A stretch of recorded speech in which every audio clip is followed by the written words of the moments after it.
নমস্কার বন্ধুরা, আজ আমি বানিয়েছি এগ পাস্তা। এগ পাস্তা তৈরি করার জন্য প্রথমে আমি একটি বিশেষ মশলা বানিয়ে নেব। তার জন্য এখানে আমি নিয়েছি হাফ চামচ কাশ্মীরি লঙ্কার গুঁড়ো, হাফ চামচ নর্মাল লঙ্কার গুঁড়ো, হাফ চামচ ধনে গুঁড়ো, হাফ চামচ জিরে গুঁড়ো, হাফ চামচ বিট নুন ও হাফ চামচের একটু কম গোলমরিচ গুঁড়ো। সব শেষে দিয়ে দেব হাফ চামচ গরম মশলা গুঁড়ি। এরপর সমস্ত মশলা ভালো করে মিশিয়ে নিতে হবে। এখানে বলে রাখি, বিট নুনটা মশলার মধ্যে অবশ্যই দেবেন। বিট নুন দিলে চাউমিন বা পাস্তার স্বাদটা খুব ভালো হয়।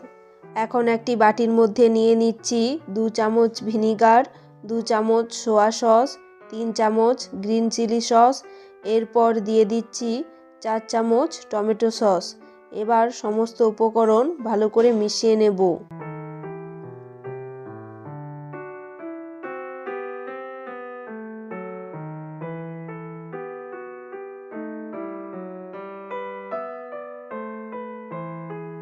মেশানো হয়ে গেছে, এবার এটি একধারে রেখে দেব। এখন একটি পাত্রে জল গরম হতে বসিয়েছি। জল সামান্য গরম হয়ে এলে এতে দিয়ে দিচ্ছি স্বাদমতো লবণ ও 2 চামচ সাদা তেল। এরপর জল ফুটে ওঠা পর্যন্ত অপেক্ষা করব।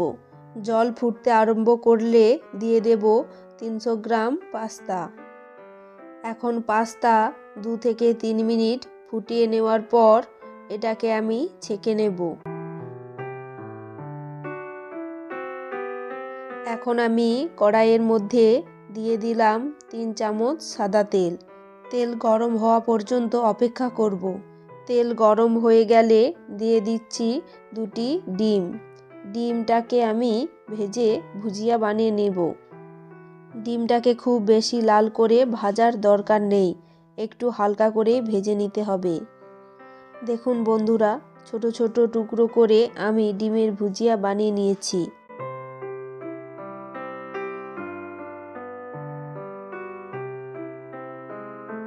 ডিমটা ভাজা হয়ে গেছে, এখন আমি অন্য একটি পাত্রে তুলে নিচ্ছি। এবার আমি এগ পাস্তা তৈরি করে নেব। কড়াইয়ের মধ্যে দিয়ে দিলাম পরিমাণ মতন সাদা তেল। তেল গরম হয়ে গেলে দিয়ে দিচ্ছি সামান্য পরিমাণ গোটা জিরে, 1 কোয়া রসুন কুচি ও আদা কুচি। এরপর দিয়ে দিচ্ছি একটি মাঝারি সাইজের পেঁয়াজ কুচি। সামান্য একটু নাড়াচাড়া করে হালকা করে ভেজে নেব।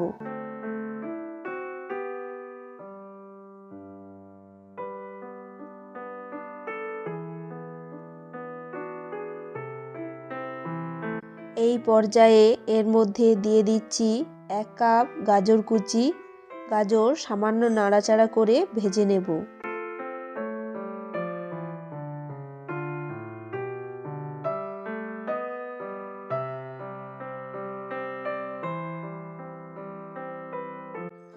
একটু ভাজা ভাজা হয়ে এলে দিয়ে দেব 1 কাপ পরিমাণ বরবটি।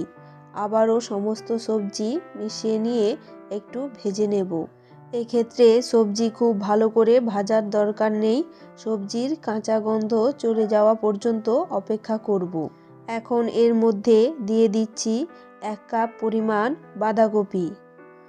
আবারও একটু ভেজে নেওয়ার পর দিয়ে দিচ্ছি একটি মাঝারি সাইজের টমেটো কুচি ও 2টি কাঁচা লঙ্কা কুচি।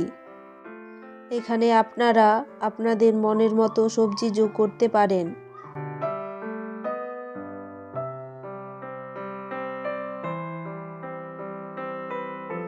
সবজিগুলো সামান্য ভেজে নেওয়ার পর দিয়ে দিচ্ছি বানিয়ে রাখা সস। সস দেওয়ার পর সমস্ত কিছুকে ভালো করে নেড়ে নিতে হবে। এরপর এতে সেদ্ধ করে রাখা পাস্তাগুলোকে দিয়ে দেব। পাস্তাগুলোকে সব কিছুর সাথে 2 মিনিটের মতো নেড়ে নিতে হবে।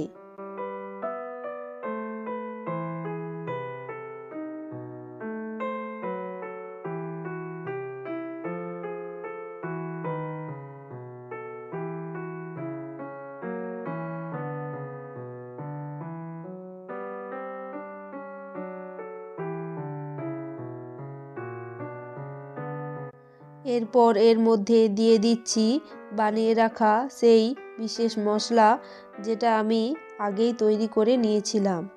সেই মশলার 1 চামচ মশলা দিয়ে দিলাম। এখন দিয়ে দিচ্ছি 1/2 চামচ ম্যাগি মশলা। এখন সব উপকরণ ভালো করে পাস্তার সাথে মিশিয়ে নিতে হবে। পাস্তাগুলোকে সবজির সাথে ভালো করে নেড়ে নেওয়ার পর ভেজে রাখা ডিমের ভুজিয়াগুলো দিয়ে দেব। ডিম দেওয়ার পর এগ পাস্তাকে আবারও একবার ভালো করে সব কিছুর সাথে মিশিয়ে নেব।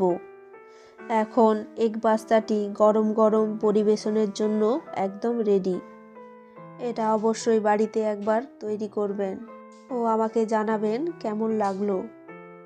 ভালো লাগলে লাইক করবেন, শেয়ার করবেন ও সাবস্ক্রাইব করে পাশে থাকবেন। ধন্যবাদ।